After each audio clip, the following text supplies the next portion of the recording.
All right, Uncle Bill. You have all three of us here. If there's any point to this, get to it, will you? None of you has ever been subtle in his dislike for me, anyhow. Well, I'm sure you don't think much more of us than we think of you. We understand each other perfectly, don't we? I think we do. Look, Uncle Bill, if you have anything to say to us, say it, will you? I have a date. I apparently have a date, too, with someone who wants to kill me. As you all have been very pleased to know, I have received several anonymous telephone calls threatening my life. So what? I can imagine how you three must feel, since my death means that you will inherit my entire estate. It is still in the millions, isn't it, Uncle? More millions than you can imagine. And it is still left entirely to us. Merely because I have no choice in the matter. The condition under which I inherited from my father stipulates that I must leave it all to you. Well, when you see your father, which should be soon, say thanks for us.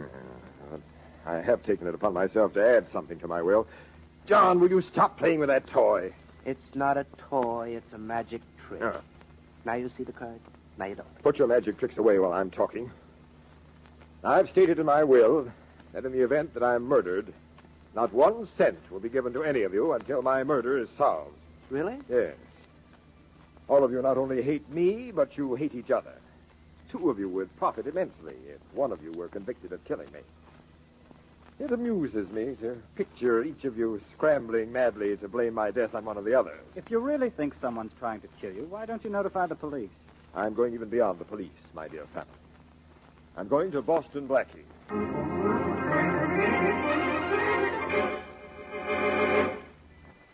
And now meet Richard Calmer as Boston Blackie, enemy to those who make him an enemy, friend to those who have no friend.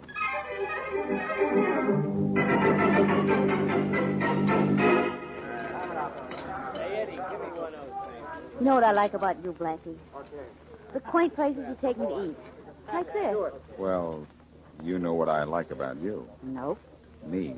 Oh. Pardon me, but there is a telephone call for you, Mr. Blackie. Thanks. One thing I don't like about you, you always want it on the phone. Excuse me. I'll just be a moment. Be back in time for dessert, will you? I'll be back for soup. Excuse me, dear. Right over in the booth, sir, right there. Thank you. Hello? Mr. Boston Blackie, Yeah? I'm William Blaine. Yes? I've received several telephone calls in the past week threatening my life. So? So I'm hiring you to protect me. Oh, that's very nice of you, but I'm not interested. You don't seem to know who I am. Sure I do. You're William Blaine. Well, I expect you to accept the job. Oh, you do? I'm not accustomed to being refused. Well, let's say I'm breaking you in. I insist that you take the job. If you want protection, call the police. You'll become my bodyguard for the next few days, or I'll ruin you, Blackie. I don't ruin easily, Blaine. And besides, I have a job entertaining a lovely lady at lunch. Goodbye. Now, you listen.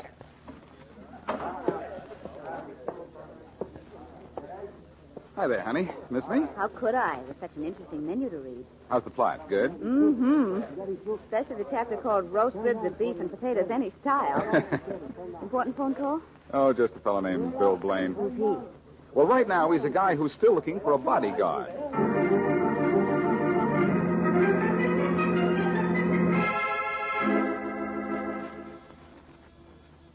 All right, Blackie, just a minute. Hi, Miss Wesley. I gotta see Blackie. Oh, come in, Shorty. Oh, gee, thanks. Where's Blackie?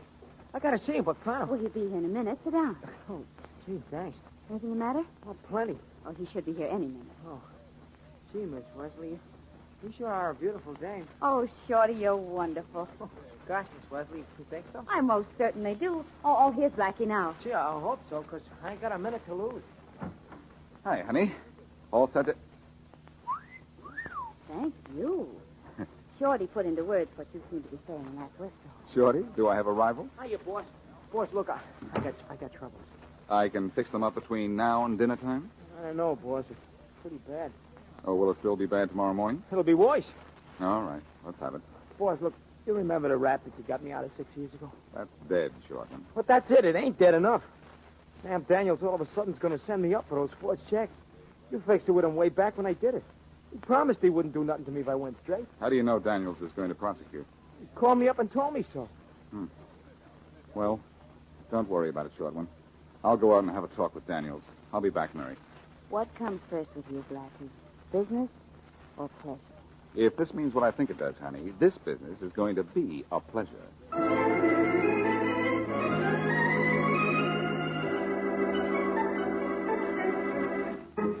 Sit down, Blackie. Sit down. I can stand, Blaine, but not for what you're doing. I just left Sam Daniels. How did you find out he could send Shorty to jail for forgery? When a man has unlimited funds, he can find out a great many things. All right. What's the deal? I want you to accept the job I offered you on the telephone this noon. Or what? Or your friend Shorty goes to jail. What do I have to do? I've received several telephone calls from someone threatening to kill me. I want you to protect me. And what about Shorty? If you do as I say, I'll not force Daniels to prosecute your friend. Now, I get what I want, don't I? You're getting the wrong man for a bodyguard, Mr. Blaine, because, frankly, I'd just as soon see you dead. Well, then you and my family should get along famously here.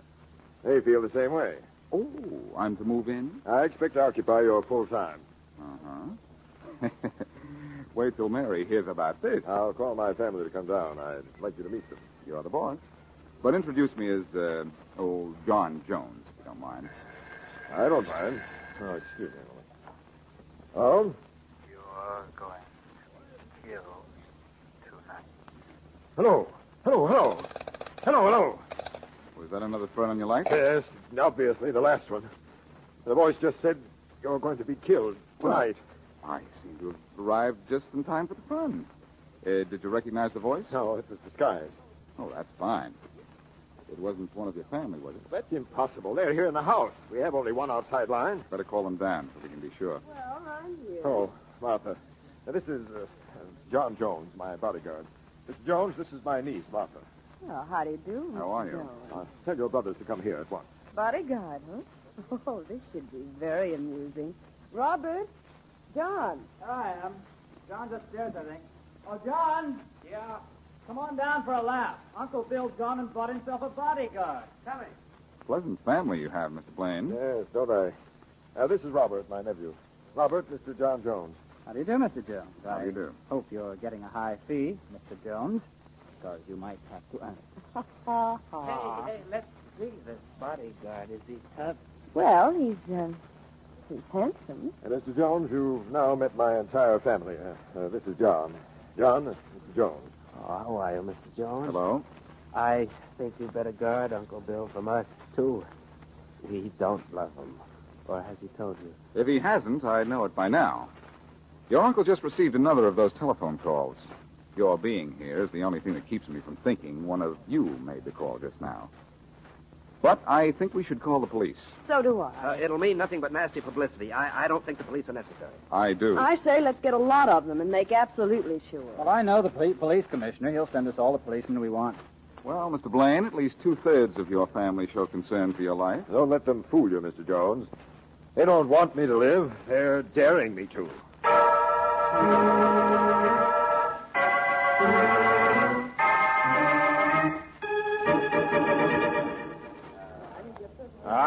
All right. Let's have a little organization here. You're going to stay in this room, Mr. Blaine. Will I be safe here? I don't know why not. You have 2 policemen in here with him. Now, that's what I call protection. What are you doing over there, Mr. Jones? It's just prying the windows. They're locked good and tight. I was just checking. They don't need checking. Take them out, Rollins. Okay, Bud. Come on outside. Looks like I'll have to guard you from a distance, Mr. Blaine. Okay, everybody out. You too, sister. You're sure we shouldn't all stay in here?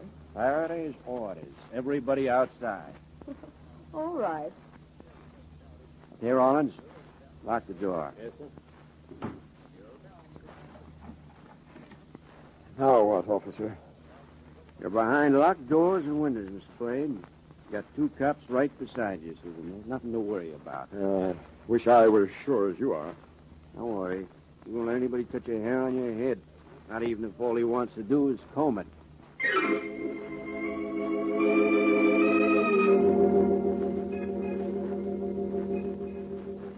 Why don't you go to sleep, Mr. Blaine? How can I do anything when I feel like an animal in a cage?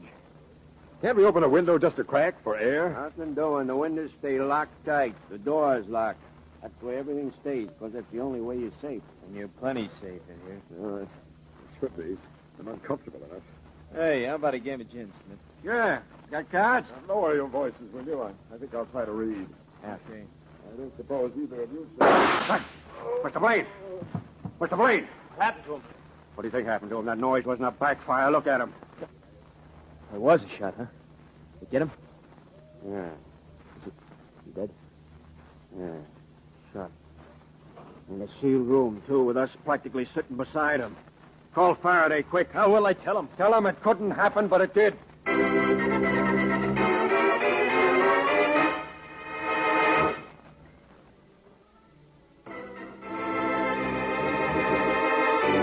Now, back to our story. When the wealthy Bill Blaine received strange telephone calls threatening with death, he forced Boston Blackie to become his bodyguard by digging up some old evidence against Shorty, Blackie's friend. When Blaine heard that he was to be killed last night, Blackie called in the help of the police, who put Blaine in a locked room and stood guard over him. Then the police insisted that Blackie leave, and shortly thereafter, Bill Blaine was shot and killed. As we return to our story, Inspector Faraday is at the scene of the crime. What do you mean no glass is broken? If the shot didn't come from inside the room, it came from outside. We've gone over every pane of glass, Inspector. There isn't even a crack anywhere. Yeah, the windows are still locked. This is crazy. This is impossible. Oh, we know it. All right.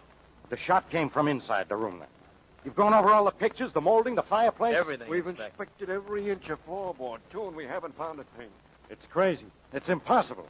You said that. A fine couple of cops you are. Where's the dead guy's family? Upstairs.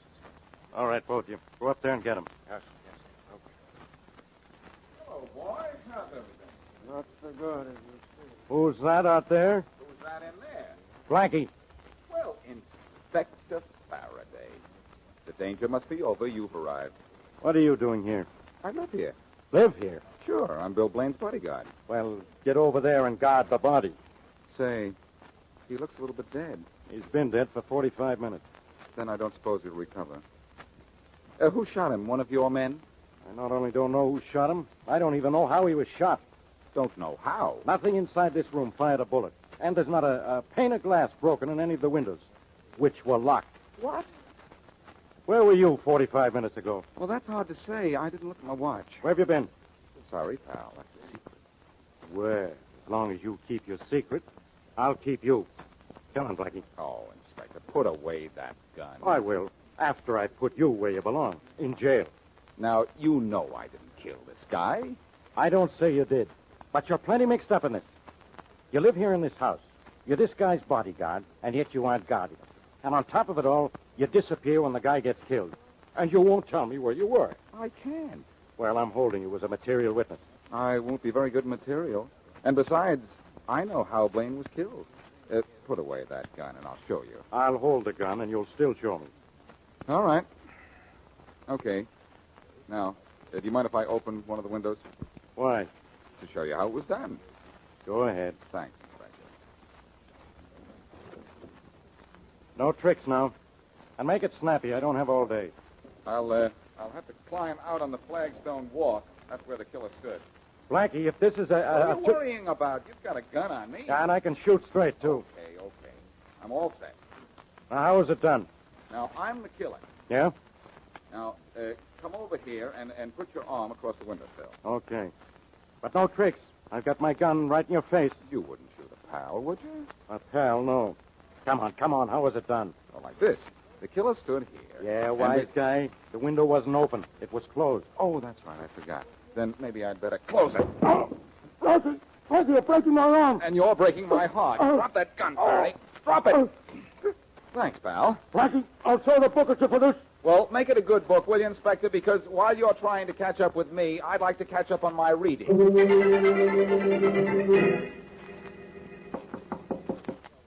Yeah? Yeah, I come in, Inspector. I'll say you can come in. I want to talk to you, Miss Wesley. Well, I want to talk to you, too. What about? About this story in the newspaper. What about it? It says that you're looking for Boston Blackie as a material witness to the murder of William Blaine. So? So, maybe you'll change your mind when I tell you where Blackie was when Mr. Blaine was killed. Where? With me. That's no alibi in my book. Where were you? The newspaper says Mr. Blaine was killed at 9:45 last night.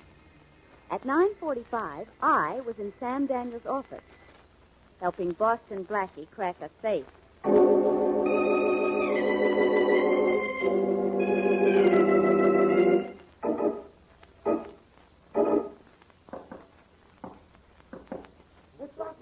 Blackie, it's me, Shorty.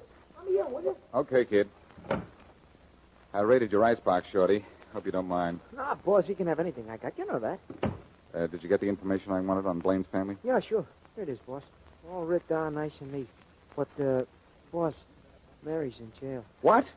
Yeah, Faraday checked Daniels when she said that you and her robbed the safe last night at 9:45. Daniels said it wasn't robbed. So Faraday's holding Mary. Gee, I have to work fast. What dope have you got on the Blaine family? Just the usual stuff. None of them amounted to much except that Robert Blaine. He got rich. It's all writ down there. You read it okay? Well, let's see. John worked in a drugstore, a shoe store, but never for long. I got a lot of dope on this Robert. Yeah, I can see that.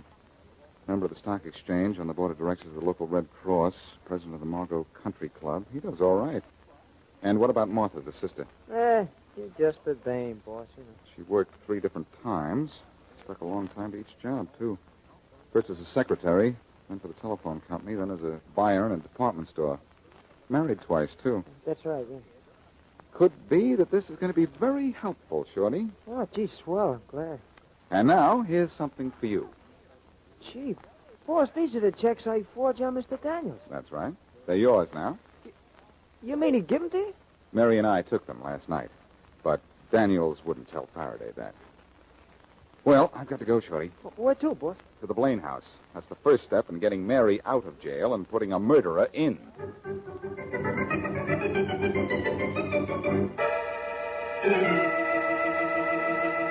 John.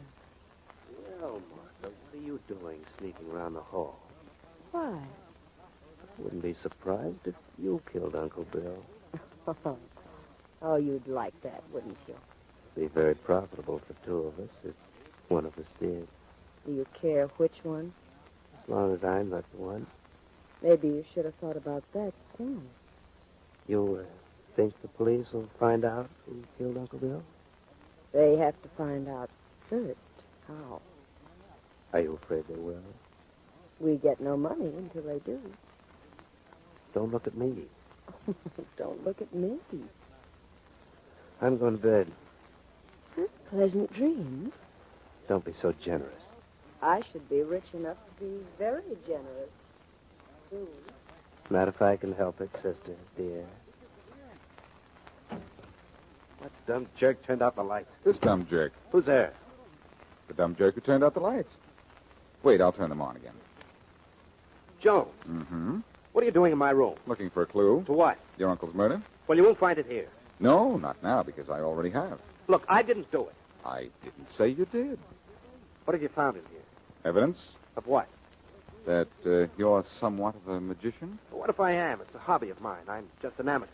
Well, your amateur standing as a magician may solve a semi-professional murder. How? Mind if I use your phone? I'll go right ahead. Thanks. Who are you calling? The police. Well, there are 3 policemen downstairs. But I want the top man. Faraday speaking. Inspector, this is Blackie.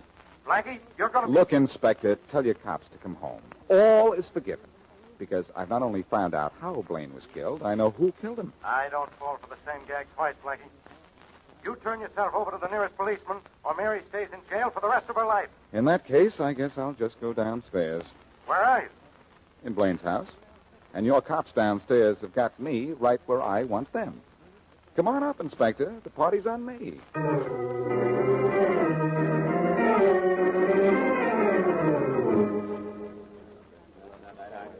All right, Blackie. Here we all are in Blaine's bedroom. Now, no tricks. I'm not the only one with a gun. Keep him covered, Rollins. Do that, Rollins. I'll keep you busy. If you have anything to say before I run you in, say it now, Blackie. Will you listen? For some dumb reason or other, I always do. But no tricks. Oh, sorry, Inspector, but this time there has to be a trick. A magic trick. Huh? See this little gadget I have here in my hand? Yeah, what is it? A pane of what seems to be ordinary plate glass in a wooden frame. The glass is solid, isn't it? Sure it is. So what? So I place this metal ball on top of the glass, thus. Yeah? Now, you don't think it's possible for the metal ball to fall through the glass and hit the top of the table below, do you? Of course not. You are so wrong, Inspector. Watch. Hey, it did go right through the glass. Without breaking it, Inspector. Of course, if you wish to inspect. But how did you do it? I pressed on the side of the wooden frame, and the glass moved to one side, far enough for the metal ball to drop through. Look at this. Yeah, I saw it. Give the windows in this room another going over, and you'll find a pane of glass constructed to do exactly the same thing. Rollins, Smith, start looking. Right. So that's how it was done.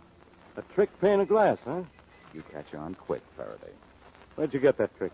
In John Blaine's room? Yes, in my room, but that doesn't mean anything. Doesn't it? I don't know about that. If we find There a it bit... is, Inspector, a pane of glass in the window that slides. Just like the glass in that gadget, too. Oh, so it doesn't mean anything, huh? All right, I admit that magic stick belongs to me. It was in my room, but that's no proof I killed Uncle Bill. Well, maybe this is. Hey, Blackie, where'd you get that gun? John Blaine's room. And if you check, I think you'll find it's the gun that killed Uncle Bill. Okay. Come on, you down to headquarters. But I tell you, I didn't... Now, wait a minute, Inspector. What for? I've got this case wrapped up in pink and blue ribbon. Better not tie the ends yet, Faraday, because John didn't kill his uncle. Look, when you face the evidence, you gotta come to the... Then do an about-face, Inspector. There's the little item of the telephone calls. Blaine got a call from the murderer when John and Martha and Robert were all in the house. John didn't make that call. Ah. But I know who did. Well, I know who didn't. No member of the family. Those were outside calls. There's only one phone here. When you jump to conclusions like that, Inspector, try not to land on your head. The one thing that had me baffled about this whole thing was, if one of the family killed the uncle, how was that telephone made to ring while all the family were in the house? An accomplice outside. Yes, I thought of that. Ruled it out as too risky. Some information about John, Robert, and Martha Blaine that Shorty got for me gave me the right answer. Yeah? Martha Blaine is your killer. Why, Mr. Jones, you're so dashing. Oh, is this going to be another fairy story? You worked for the telephone company for several years, didn't you, Mother? So what? When telephone linemen repair out-of-order phones, they dial a certain number that causes the telephone to ring. Well, that's general knowledge. Everyone in this room knows that. But the number the linemen dial is a closely guarded secret. You are the only one in this room who could possibly know that number. That's... Anytime you wished, you could just go to one of the several extension phones in this house, dial the callback number, and cause every phone in the house to ring. Okay, lady. You're going down to headquarters. Grab her, boys. Come on, lady. No, Come no, on. you don't. Come You'll on. never get Come me. on. I got her, Inspector. Hold on. Let go of me. Okay. Take her out. Are you happy now, Inspector? Yeah. But you're not going to be. You're not completely out of this. Did you tell me where you were at the time of the murder? Cracking Sam Daniels' safe? That's not so. Because I checked on that, and Daniel said his safe hadn't been touched. Then why did you put Mary in jail? She told me she helped you crack the safe. I had to hold her. Faraday, holding Mary is my exclusive privilege. Let's go get her out.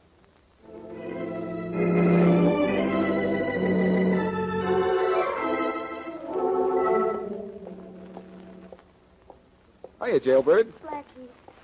Oh, Blackie, are you all right? Sure. And now I'm letting you out. Where did you get those keys? From Faraday. But how? Don't worry, honey. He gave them to me. Honestly? Cross my heart. Well, cross the threshold, will you? Aren't you coming out? No. You're coming in. But why? Come on. All right. Here I am. Are you by any chance locking us in? I am. Give me the keys. Well, why? Give them to me. Okay, here you are. Oh, this is much better. Now I know we can't get into trouble. For a while.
What kind of a private detective are you, Whalen?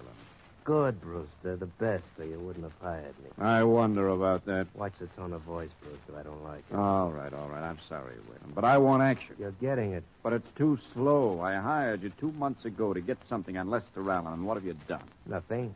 Yet. Nothing. How am I going to win the nomination against a man with a record like Allen?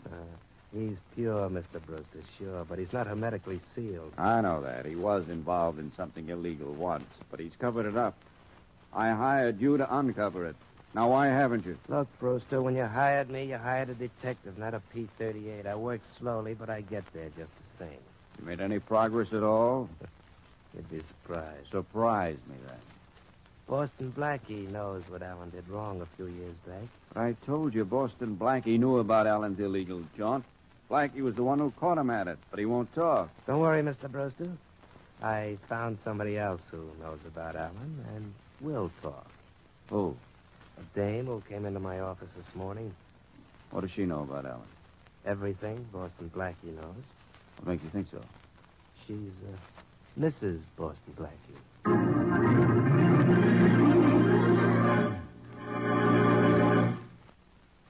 And now meet Richard Calmer's Boston Blackie. Enemy to those who make him an enemy, friend to those who have no friend.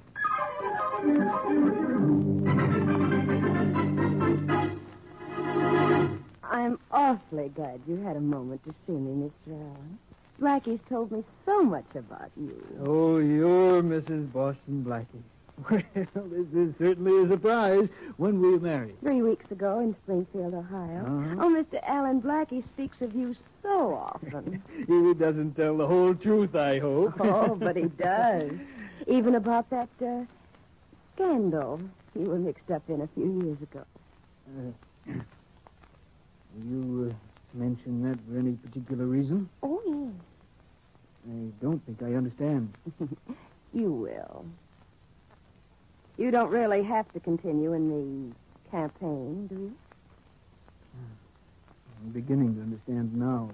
You'd have a difficult time being elected to any office if you were exposed, wouldn't you? Now, look here. I was innocently involved in that scandal. That's why Blackie pledged himself never to mention it to anyone. Oh, but he mentioned it to me, his wife.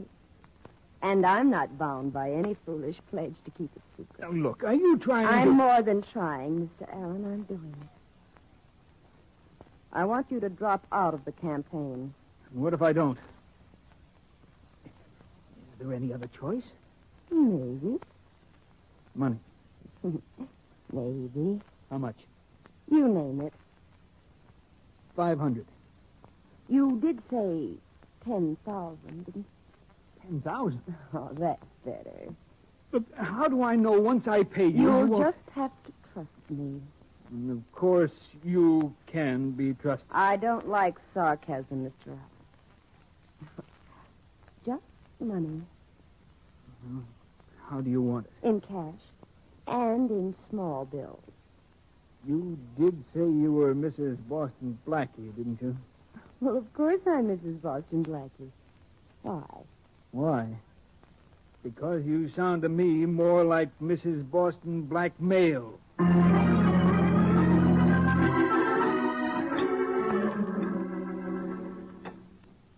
What's the matter with you, Mary? You aren't eating. I was just thinking, Blackie. What? That you don't like your own cooking? Nope.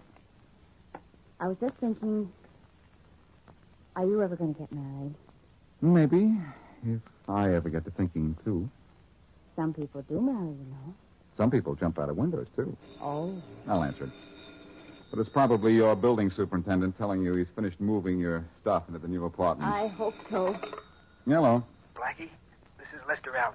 Not Lester J. Allen. How are you, Les? Where you been hiding? Don't give me that old pal stuff, Blackie. Hey, what's the matter? You know very well what's the matter. I thought you realized I was innocently involved in that highway property scandal, and that what you knew was to stay strictly between the two of us. Well, that's a fine reason to be sore. Well, I wouldn't be if you'd kept your word. Your wife is here with me now. My wife? You married her in Springfield, Ohio, 3 weeks ago. My wife is in your office? Blackie. Wait a minute, Mary. Now, wait, will you? Look, Blackie, what was the idea? Just a minute, Les. Mary, wait. I will not wait. I'm getting my hat and coat. Blackie, you still there? Listen, Les, I can't talk to you right now. Keep my wife there. Huh? Don't let her leave. I'll see you in a minute. Mary. No wonder you didn't want to talk about getting married someday. You're already married. Now, look, Mary. I'm this going whole- to look all right. And I'm going to keep looking until I get where you can't find me.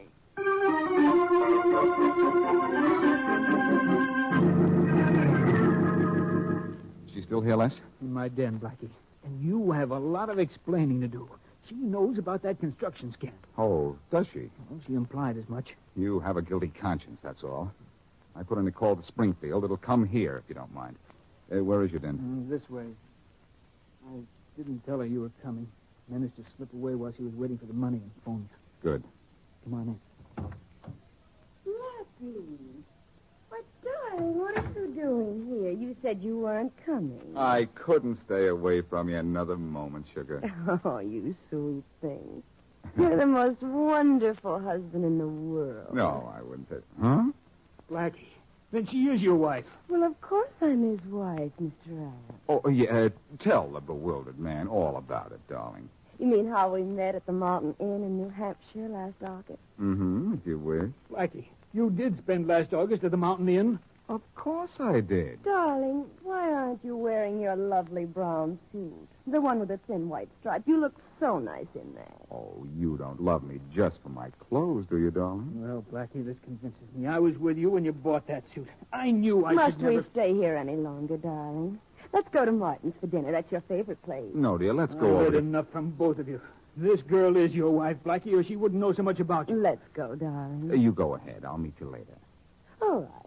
I have an appointment at the hairdresser's anyway. I'll meet you afterwards. Bye, darling. I think you'd better leave, too, Blackie. I've had enough of you Les, and your... I've never seen that girl before in my life. Huh? Then how did she know enough about me and that construction scandal to blackmail me? That girl blackmailed you? $10,000. Well, look, Les. As soon as this call from Springfield comes through and straightens you out about the girl, I'll straighten out this blackmail business myself. It'll take a lot to convince me that girl's not your wife. She knows too much about you. She's probably been studying for this act for months. Oh, that's my call. Hello? Hello, this is the Marriage Bureau in Springfield, Ohio. Oh, yes, I called you. I'd like to know if you have any record of a Boston Blackie being married in your town 3 weeks ago. Just a moment. Look, Les, this will straighten you out about the girl. Now, don't worry. And then what about my $10,000? You shouldn't have paid it until you got in touch with me. That girl was so convincing. Yeah, I can believe Hello? that. Yes? You want to know if a man by the name of Boston Blackie got married here? You have no record of any such marriage? Who wants to know? I do. I'm Boston Blackie. What's the matter with you, young man? What have you got besides a wife? A case of amnesia? Boston Blackie was married in your town? Sure he was. To Joan Blake just 3 weeks ago. Well, look, there must be... Look. If this is your idea of a joke, I don't like it. I don't have time to waste. Goodbye. Hello? Hello? Hello? Well? A man by the name of Boston Blackie was married to Joan Blake in Springfield, all right. Blackie, why are you doing this to me? I trusted you. Don't you understand, Les? This whole thing is faked. Nobody knows anything about you except me. And I haven't talked, and I'm not married to that girl. I'd like to think you wouldn't like me, but who would and why? I don't know, but I'll find out. I can find out where my wife is living. She told me when she first came in that she was living at the Waltham House until you could find a larger apartment. The Waltham House, huh? I'll go down there and see her. Yeah, and by the way, a young lady seemed interested in going to see Mrs. Boston Blackie, too. She phoned here just after I spoke to you on the phone. Her name was Mary Wesley. Mary called here? Yeah. I gave her the Waltham House address. Did I do anything wrong? You're batting 100% today, Les. So far, you haven't done anything right.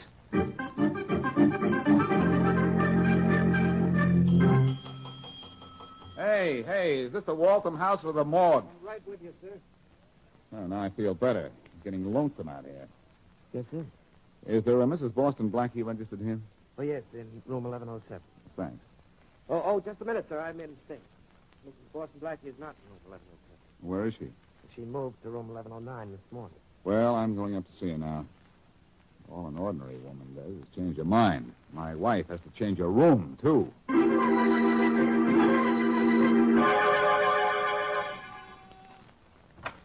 I'd like to speak to... Well, Inspector Faraday. I would not like to speak to you. All right, Blackie. I thought you'd have better sense than to come back. Get in here. Sure. And stop waving that gun in my face. Look, Faraday, be as stupid as you want to on your own time, but not on mine. I came here to talk... Wow. Now, don't act surprised, Blackie. She's not sleeping. She's been shot. She's dead. And you killed her. I killed her. I only saw her once in my life. So it was love at first sight. You married her. I have this certificate to prove it. Listen. Bride, Joan Blake. Groom, Boston Blackie. Married, Springfield, Ohio. Now, try to talk your way out of that. Faraday, don't be a dope, will you? Why would I kill this girl, this Joan Blake? First of all, for money. She had $10,000. Here's a note she was writing, sending it to somebody. Who? It doesn't say who. And there isn't even car fare in this room. And look at this, a handkerchief. I don't use ladies' handkerchiefs. No, but Mary Wesley does. Look, her name's on this one. Uh-oh. Maybe you didn't kill her, Blackie. Maybe Mary Wesley did. The handkerchief was in the corner of that sofa by the window. Come on, Blackie. All right, Inspector. Don't mind if I smoke on the way? Smoke. Who cares? Join me? No, thanks. Hurry up. Let's go. Oh, wait till I get a light, will you? Blackie, if this is one of your smart tricks, I'll... Since when is lighting a cigarette a smart trick, Inspector? Even you can do it. Good night. Say, I wonder what's in this cigarette. Tobacco, wise guy. Something's been added that should have been subtracted. Wait till I have a look. Blackie, so help me, you can waste more time. Where will I put it out? Yeah. Tastes as if it was soaked in pickle juice. Let's see what's in it. There's nothing in it but tobacco. Come on. Look, I have the cigarette split open now. I told you there was something in it besides tobacco. I don't see it. We'll take a closer look. See those white specks? What white specks? Where? There. Oh, Blackie, my eyes. My eyes. Let go of my arm, Blackie. Drop that gun, Faraday. Drop it. Blackie, so help me out. Thanks. Thanks very much, Faraday. And leave your gun on the floor. Mine's in my hand. Blackie, someday you'll be sorry for this. Maybe, but right now I'm awful glad. So long, Inspector.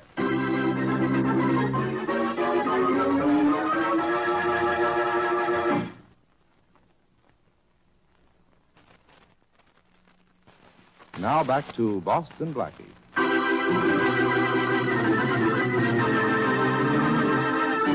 Lester Allen is running for political office against a rival with a doubtful record.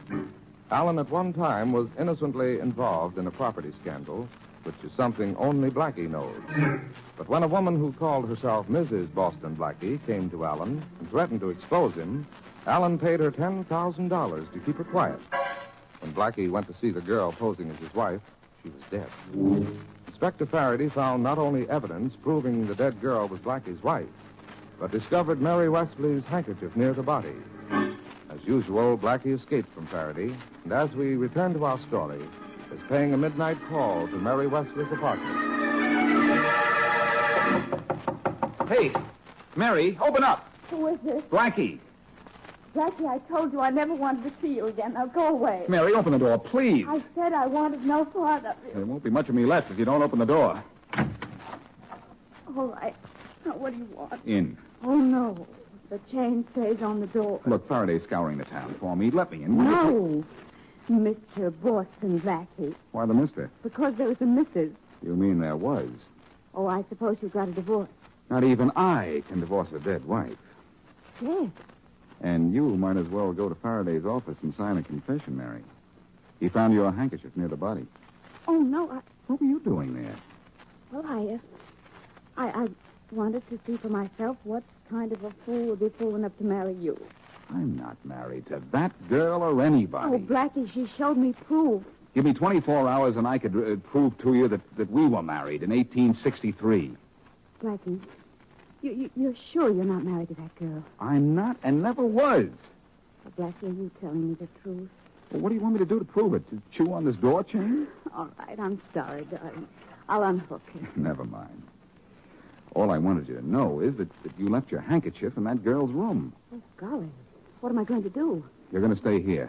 Faraday doesn't know that you've moved to this new apartment. I'm going over to see Les Allen. I think he can tell me more, or I don't know less.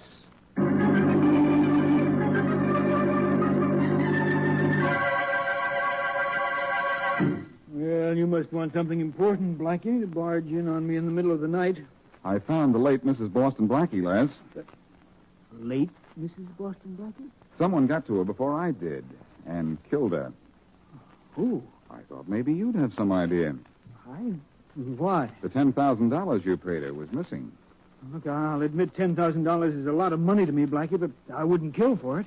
You wouldn't like to have to add to that $10,000. What do you mean?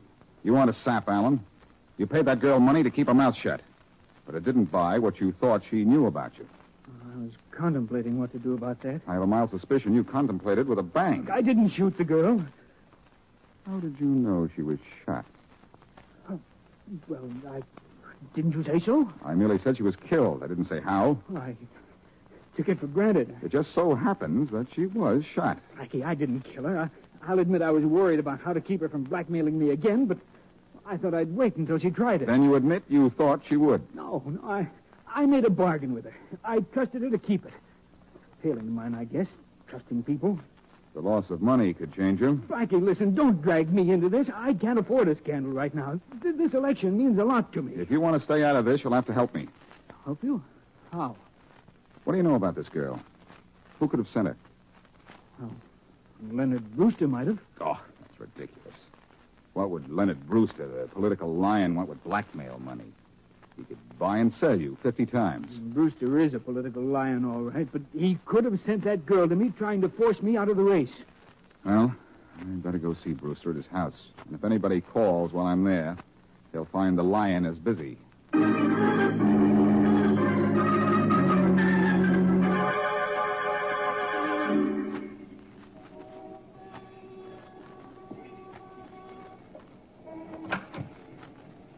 What do you want? If you're Leonard Brewster, I want you. I'm Brewster. Who are you? Boston Blackie. And, of course, you'll invite me in. Thanks. Look here, I won't stand for being disturbed this time of the morning. Then I'll make it brief. Did you know a girl posing as Mrs. Boston Blackie? What's it to you? She was murdered yesterday. Murdered? And I happen to know you sent her to Lester Allen trying to force him out of the campaign. What if I did? The last I saw her was in her hotel room Tuesday. She was very cordial. We sat on the sofa by the window and talked over my business proposition. She accepted, of course. No, she didn't. She suddenly turned cold as ice and said she'd do the job for $10,000 or else. Or else what? Or else she'd tell Lester Allen that I sent her to him, and that's all Allen would need for me to force me out of the campaign. So you paid? I did not. That was blackmail. I got up and left. That's the last I saw of her. How did you happen to go to her in the first place? Well, Jim Whalen, a private detective, set me up to her. He said she was your wife. I sure would have liked to talk to her, even on the telephone, before she was murdered. Too bad I didn't have time to give my wife a ring.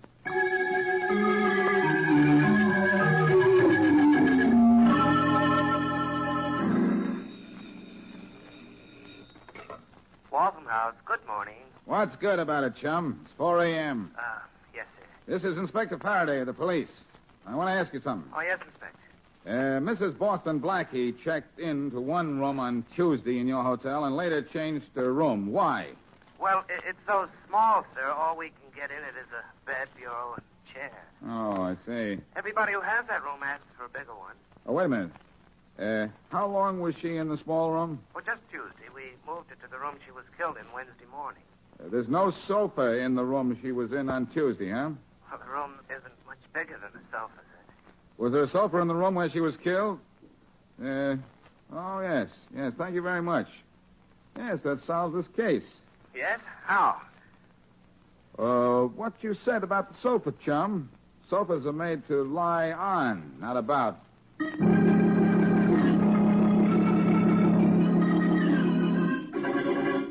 Okay, Blackie, wake up. Get out of that bed of yours. It's the middle of the afternoon. Come on, snap out of it. This is your old pal, Faraday. Well, Inspector Faraday. Have you run my bath water yet? I'll run you ragged first. Now, is that a nice way to talk on such a beautiful afternoon? Am I ashamed of you? Yes, I know. My sleep is showing. I know who murdered your wife, Blackie. If you didn't kill her, Mary Wesley did. You said that yesterday. Mary is in her apartment. Get her if you like. I've been to her apartment. Mary doesn't live there anymore. All right, Faraday. I've let you make a dope out of yourself long enough. Wait till I get dressed, and I'll take you to your killer. I've got my killer. You or Mary. The dead girl was your wife. She was probably breaking up your romance with Mary. That's reason enough for either of you to kill her. It's a good reason, all right, Faraday, only it's a wrong one. I suppose Mary Wesley didn't even go to see her. That handkerchief of hers just flew into the murder room. No. Mary went to see her. Is this the beginning of a confession? Somebody else went to her hotel room, too. Yeah, you. Yes, but she, shall I say, checked out before I got there. Who else came up to see her? Our killer. Look, quit stalling. Get dressed. Give me 30 minutes, Faraday. To get dressed? To get dressed, pay a call, and hand you your killer.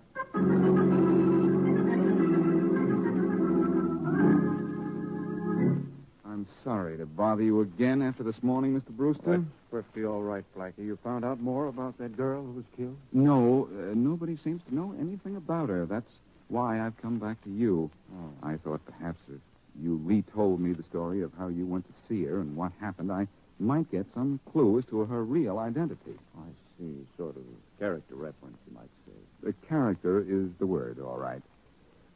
Could you tell me the story just as you told it to me when I called before? Of course. I went up to her room at the Waltham House to talk about her going to see Lester Allen. What day was this? Tuesday in the afternoon. Mm-hmm. Go on. Well, as I told you, she was very friendly. Made me a drink. We sat on the sofa. The sofa was where? Why, by the window. Oh, that's right. You talked about the view? Yes. Then we talked business. When I discovered her business was blackmail, I got up and left. And that was the last I saw of her. You never saw her after Tuesday? Definitely not. Leaving so soon? No, I'm not leaving. I just want someone else to join us. Come on in, Faraday. All right, Brewster, don't move. What is the reason for all this? You heard this little Tuesday afternoon story, Faraday, about the sofa? Every word. I'm arresting you, Brewster, for the murder of Mrs. Boston Blackie.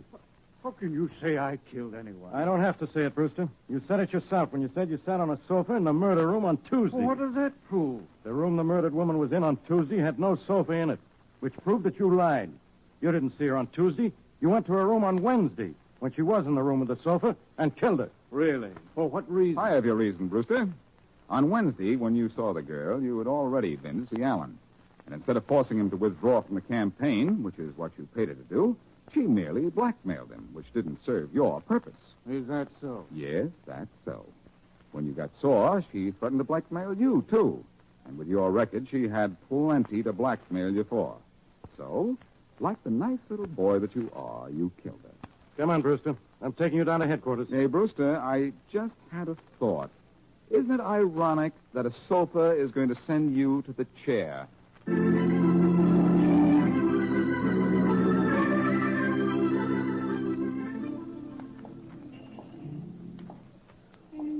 Where are we walking, Blackie? Does it matter, Mary? Mm-mm. You're voting tomorrow? Mm-hmm.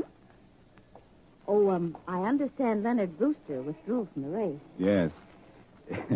He withdrew to the seclusion of one of Faraday's special cells with Jim Whalen, that detective of his. Well put. Faraday found Whalen in St. Louis with Allen's $10,000. Oh. Mrs. Boston Blackie wasn't married at all, was she? Mrs. Boston Blackie was married to Jim Whalen. Faraday figured that out, and Whalen admitted he was married under the name of Boston Blackie. Well, why did he run away with the money the girl got from Mr. Allen? She double-crossed him when she blackmailed Allen. So he double-crossed her by taking the money and scrambling. And then the girl had to turn around and try to blackmail Brewster to make up for the money her lovely husband had taken from her. Lovely people. Lovely night. And look at that lovely sign over there. It says, get married in 5 minutes, $5.